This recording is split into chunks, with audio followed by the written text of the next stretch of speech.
Install Kali Linux in VirtualBox. Kali Linux is a rewrite of Backtrack, a penetration testing Linux distro. A penetration test is an attempt to find the security weaknesses in a computer system. Kali Linux comes with a collection of forensics and security tools wrapped in one package and is designed to assist security experts in discovering exploits.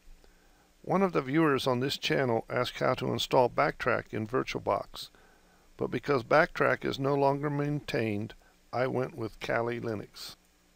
Outcomes for this video would be to configure VirtualBox for Kali Linux guest. Downloading Kali Linux is not covered. Install a 64-bit Kali Linux. Update and upgrade Kali Linux and install DKMS, Dynamic Kernel Module support for VirtualBox, and install VirtualBox guest editions. Requirements would be a downloaded Kali Linux.iso file, VirtualBox installed on the host computer, an internet connection, and enough additional RAM, random access memory, to run both host and Kali Linux, about 512 megabytes, but you can do it with 256 megabytes if that's all you have. Additional info, there's a Kali Linux site, DistroWatch, Offensive Security. These are the people that rewrote Kali Linux, and they've got some classes here, and Backtrack on Wikipedia. There's also a Backtrack site, but I found the information there to be out of date and not accurate. Disclaimer: while I've researched this material, I can't fully verify it'll work with all combinations of hardware and software out there, so I've been asked to include a disclaimer. If you wish, you can stop the video and read the disclaimer. Here's the Oracle VM VirtualBox Manager, and what I'm going to do is create a guest machine that will run Kali Linux. Click on New, top left corner. Call this Kali Linux 01. And right here it gives some default version, but there's one thing that you need to do here is scroll down a little bit and go get the 64-bit version, because I'm installing a 64-bit version of Kali Linux. Click Next, and default memory is 256 megabytes. I'm going to double that to 512. Click OK. I think you can run Kali Linux with 256 megabytes, but since I'm using a 64-bit version and I've got enough RAM, I just go up to 512. And the recommended size of the hard drive is 8 gigabytes. I'm going to click Create a Virtual Hard Drive now, and I'm going to add a little more to that. Create, and then VDI, VirtualBox Disk Image. That's the default for setting I'm going to use. Click Next, and dynamically allocated. Basically, a dynamically allocated hard drive file will only use space on your physical hard drive as it fills up to a maximum fixed size.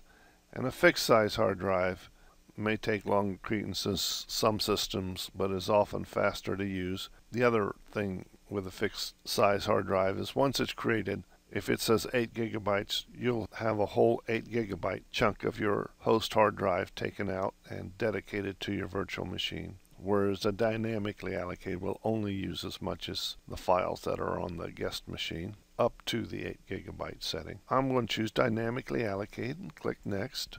And here I generally start off with about 20 gigabytes for my virtual machines. Just my choice here. Create. Now there's some settings that you're going to have to do here. One on system is go to processor and enable PAE NX. That's an instruction set. All the directions with Kali Linux seem to say that this should be enabled on a virtual machine. I'm going along with that, even though I haven't really researched this issue fully, but everybody seems to be going that way. I'm going to click OK here. In storage, I click on empty for the IDE controller, and then I'm going to pick a file. This is where Kali Linux is downloaded on my computer or Windows 7 computer. Local disk C, downloads, and Kali Linux, and just simply select it. With this ISO file, I can go ahead and install Kali Linux directly from the ISO file. Click OK. And that's pretty much it for creating a virtual guest. Here's the Kali Linux 01 virtual guest powered off, so let's go ahead and start it up. Right click, start.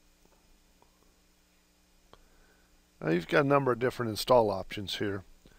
You've got some live install, and basically I'm going to choose just regular install. Graphical install will allow you to install using your mouse, and then install as speech synthesis is a text-based install, but it's got all the defaults listed, so it's not that hard to do either.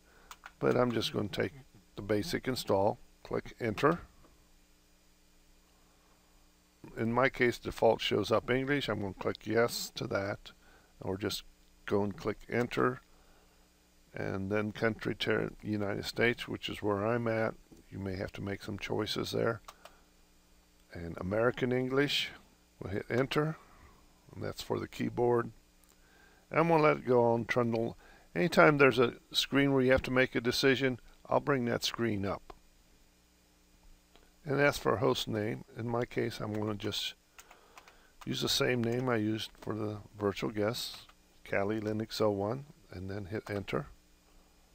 Domain name, Kali Linux 01.private.edu. You can make up your own, though I probably should just leave off this computer name. Once I have domain name, hit continue. Root password. If you don't give it a root password here, the root password will be root spelled backwards, or Tor, and you'll be able to use sudo. So I'll give it the root password. So in my case, I'll be using root. Select my time zone, Eastern United States, and let it go. I usually use the LVM Logical Volume Manager, but in this case I'm just going to use the default, use entire disk,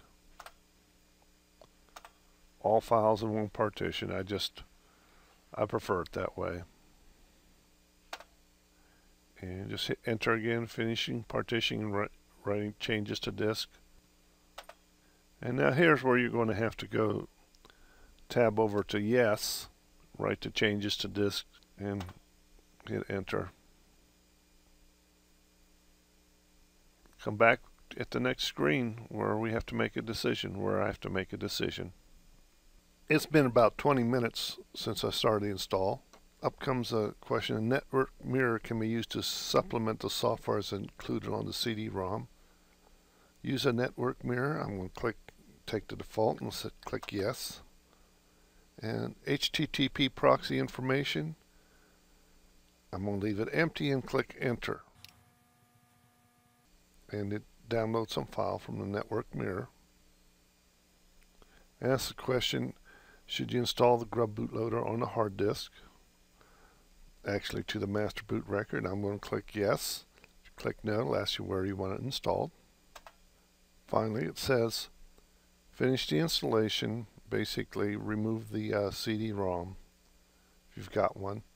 So I'm going to click, and it's been about 23 minutes now, so I'm going to click continue. And it looks like it's restarting.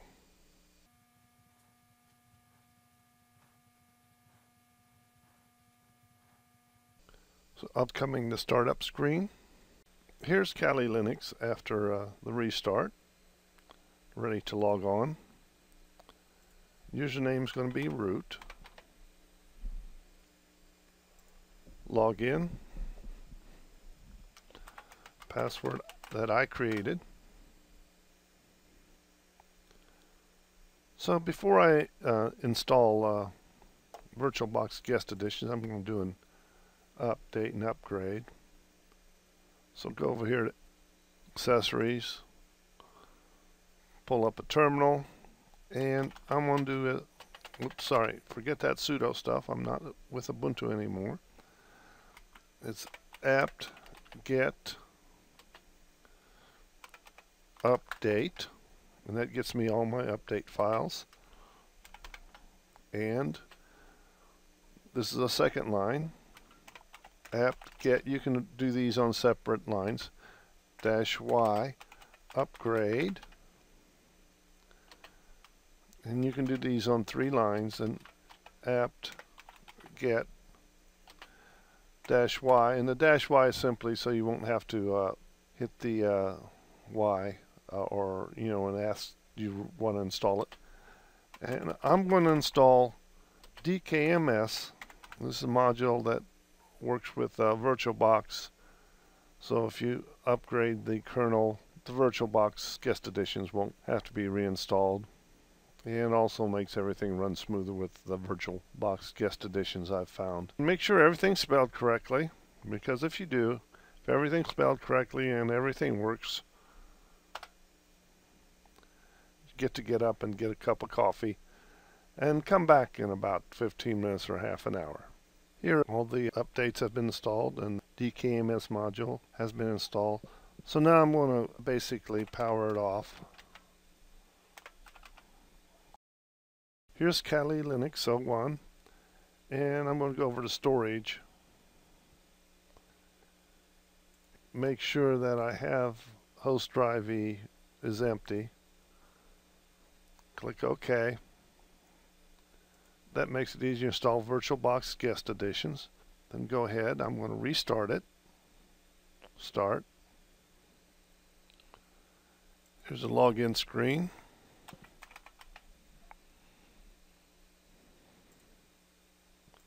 Password.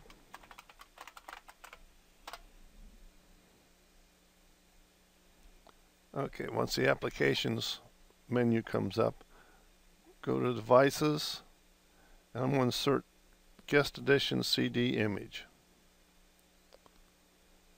And up comes a question: this medium contains software intended to be automatically started. Would you like to run it?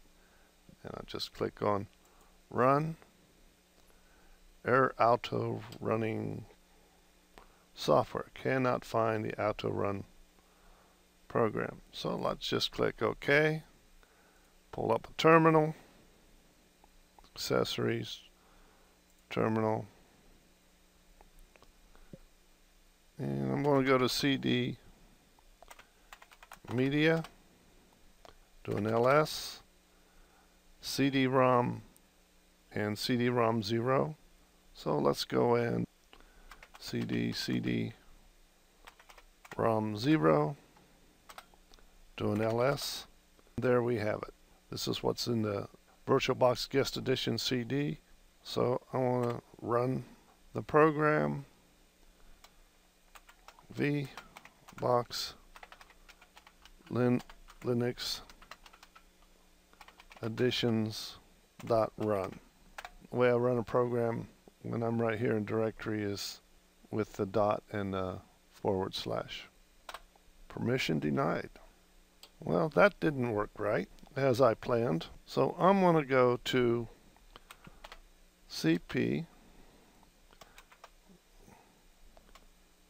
VBox Linux editions.run. Whoops, spell that correctly. To root, CD root, do an LS, and change mod 755 VBox Linux editions.run, do an LS L. Now I'll run it.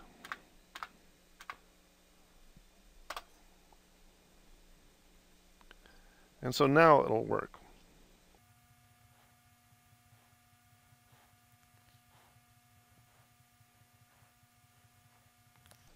So now VirtualBox Guest Editions is installed.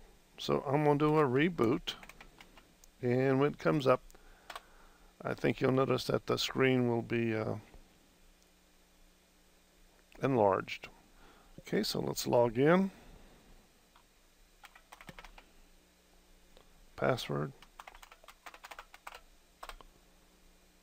Okay, so now it fills the full screen. I'll be the first to say that I'm not familiar with penetration testing. I'm not familiar with Kali Linux, but since the viewer wanted me to demonstrate how to install it in VirtualBox, that's what I've done because I am very familiar with VirtualBox. Anyway, thank you.